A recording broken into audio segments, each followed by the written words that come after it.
Kur'an-ı Kerim aslında insanlara musallat olmaya çalışan cinler ve şeytanlar, işte sihirbazların sihri, işte üfürenlerin üfürükleri, işte insanların vesveselerine karşı ve insana musallat olmalarına karşı insan için nedir? İnsan için bir korumadır. Ve Peygamber Aleyhisselatü Vesselam'ın sabah zikirlerine, akşam zikirlerine, gece yatmadan önce sabah kalktığında bu duaları okumasının sebebi de budur. Aslında hani şeytan zaten insanlara musallat olacağını, ki cinler de, şeytan zaten cinlerdendir. Bunlar bir taifedir. İnsanlara musallat olacaklarını söylüyorlar.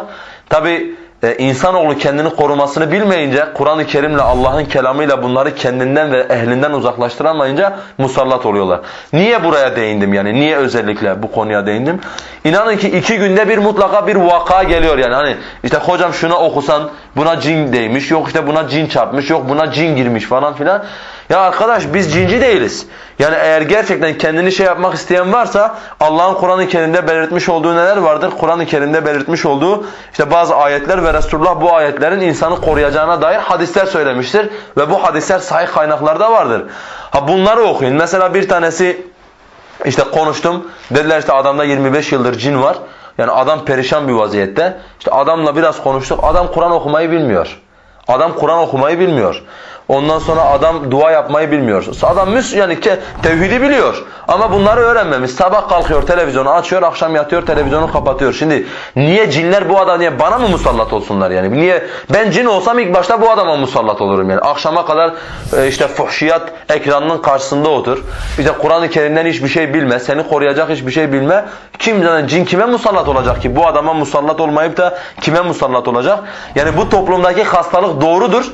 Sebebi de Kur'an'dan ve işte insanı koruyacak olan zikirlerden toplumun uzaklaşmasıdır.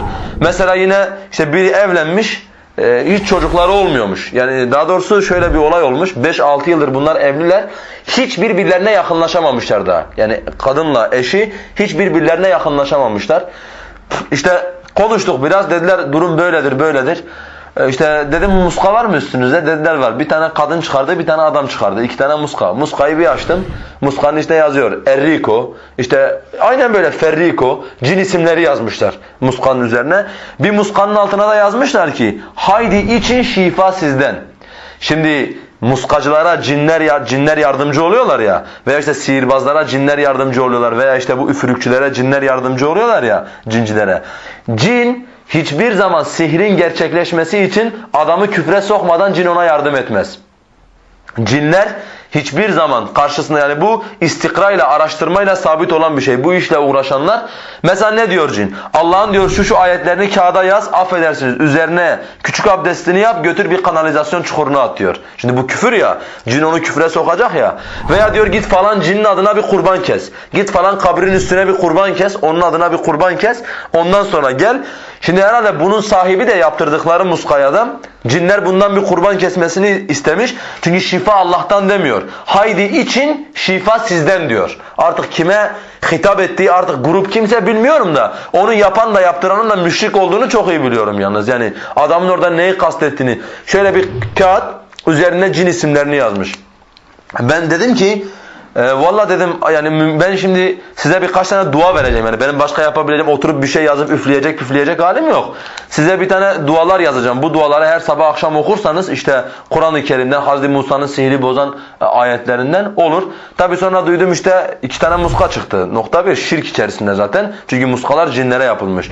Nokta 2 biri namaz kılmıyormuş. Yani hiç, aynı zamanda sabahtan akşama kadar televizyon karşısındaymış, kadın özellikle. Şimdi İbn Kayyım'ın dediği gibi kalbinde iman nuru olan, kalbi iman nuruyla parıldayan adama cinler yaklaşamaz. Çünkü cinin, şeytanın insana tahakküm edebilmesi için gireceği yer orasıdır. Allah'ın nurunun olduğu bir yere küfrün karanlığı giremez zaten. Böyle bir şey, imanla küfür bir yerde birleşmez. Karanlıkla aydınlık bir yerde birleşmez. Bu insanlara genelde bakın Kur'an-ı Kerim okumayan, İşte yapılacak duaları bilmeyen, bu noktada sakınılacak duaların hangisi olduğundan habersiz olan insanlardır. Böyle olunca da cinler ve şeytanlar bunlara musallat oluyorlar. Veyahut da bunlara cin ve şeytan gönderenler, yani bu cincilik yapanlar, Allah'ın laneti onların üzerine olsun. Bu tip insanlar çok rahat cinlerini bunlara ne yapabiliyorlar? Musallat edebiliyorlar.